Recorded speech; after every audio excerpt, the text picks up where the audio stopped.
The maintenance access tube burned cold against Marcus Chen's back as he lay motionless in the darkness, watching his breath crystallize in the emergency lighting. The Silent Runner's reactor was dead, life support reduced to minimal levels. To any long-range sensors, the converted mining vessel would appear to be just another piece of space debris, one of countless derelicts left behind by the hegemony's pacification campaign. 20 meters below him, separated only by layers of hull plating and thermal insulation, Lieutenant Commander Jackson Hayes monitored the weapons systems with fingers hovering over controls. The ship's modified mining lasers had been recalibrated to slice through military-grade armor, a modification that would have gotten them executed as pirates in any civilized system. But humanity had stopped playing by civilization's rules the day the hegemony bomb knew Sydney into radioactive ash.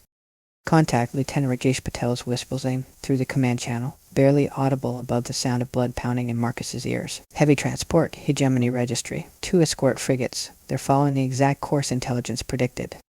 Marcus closed his eyes, forcing his breathing to remain steady. 6 months of hit-and-run attacks, of striking supply lines and disappearing into the void, had led to this moment. The Hegemony was finally adapting, changing their convoy routes, adding escorts. They were learning. Too late. Life signs? Marcus sub-vocalized the implanted comm pickup, catching his words. Transport shows full complement. Roughly 800 aboard. Raj's voice carried an age that hadn't been there before the war. Mixing civilian and military signatures, they're using prisoners as human shields now. Marcus felt the familiar cold anger settle into his bones. The hegemony claimed to be civilized, to fight with honor, yet they'd been the ones to start targeting civilian populations, to use hostages, to ignore every convention of warfare they claimed to hold sacred. They just hadn't expected humanity to be better at fighting dirty. All hands, execute Lazarus Protocol on my mark, Marcus ordered. Throughout the ship, his crew lay waiting in survival suits, ready for what came next. They drilled this hundreds of times. Some hadn't made it through the training, but those who survived, they were something new. Something the galaxy hadn't seen before. The hegemony convoy drew closer. At this range, their sensors would be able to detect even a powered-down ship. But they weren't looking for ships. They were looking for energy signatures, for engine emission, for signs of life. They weren't looking for corpses. Mark. The Silent Runner erupted into action.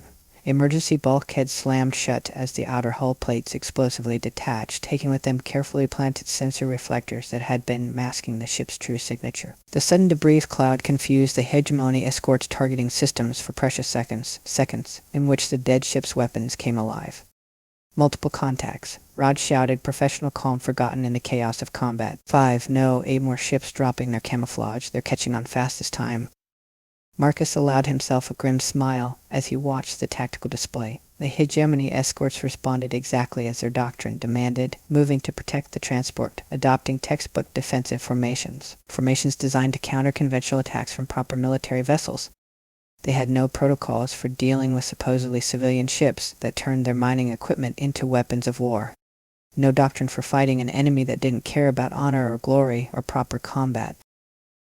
The Silent Runner's modified mining laser sliced through the first escort's engines, the beam far more powerful than any civilian mining tool had a right to be. The frigate's reactor failsafes kicked in automatically, shutting down power to prevent a catastrophic overload. By the time they restored emergency power, 2 more human ships had struck from different vectors. Status on the transport. Marcus demanded, already moving toward the bridge. Around him the ship groaned as it conducted maneuvers that its original designers had never intended. They're attempting to jump to FTL, Hayes reported, but they're dragging too much mass. All those prisoners they're carrying. They didn't account for the extra weight in their calculations. Disable their drive, but leave life support intact, Marcus ordered. Prepare for boarding action. That got everyone's attention. Boarding actions weren't part of the usual hit-and-run tactics that had proven so effective against the hegemony. But then, this wasn't a usual target.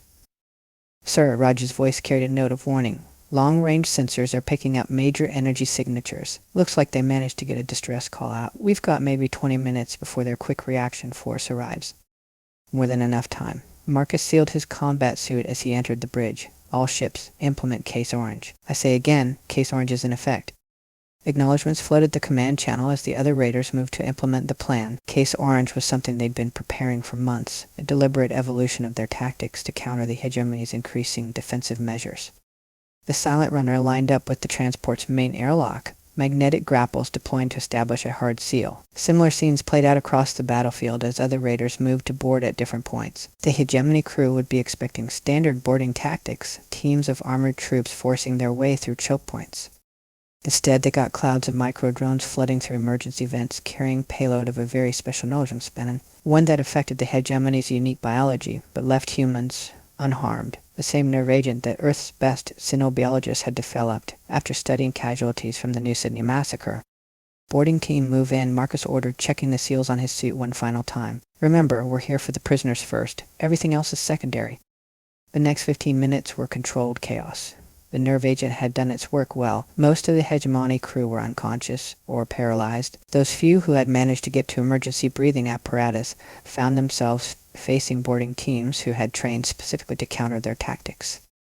843 human prisoners were recovered from the transport's hold. Men, women, and children who had been taken from conquered Earth colonies, being transported to forced labor camps deeper in hegemony space. Some had been there for months. All would live to see their families again.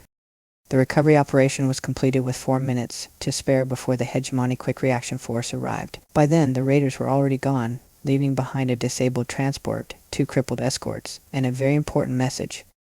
Humanity would not be conquered, not by force of arms, not by terror tactics, not by taking hostages. Every atrocity that had been committed would be answered kind, but with the brutal efficiency that came from millennia of humans fighting fiat lema. The diplomatic protests are quite creative this time, General Abraham Rodriguez remarked, sliding a datapad across his desk to Marcus. They're actually accusing us of corrupting the fundamental nature of warfare, if you can believe that. Marcus scanned the document, noting the formal language and appeals to tradition that characterized hegemony diplomatic communications. They're still not getting it, are they?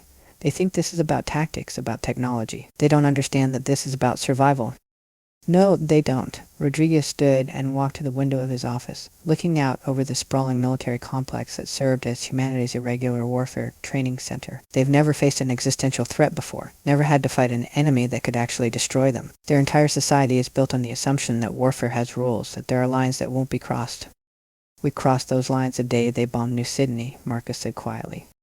Yes, we did, and we'll keep crossing them, keep adapting. Keep finding new ways to fight that they can't counter. Because we understand something they don't when your civilization is at stake. There's no such thing as fighting dirty. There's just survival.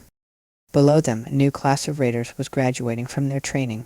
Former miners, merchants, and civilians learning to turn their peaceful vessels into weapons of war. Learning the arts of asymmetric warfare that humanity had spent its entire history perfecting. The Galactic Council is worried, Rodriguez continued. Not about us, they've actually been quite impressed with our effectiveness. They're worried about what happens when other species start copying our methods. When the nice, orderly galaxy they've built starts to come apart at the seams.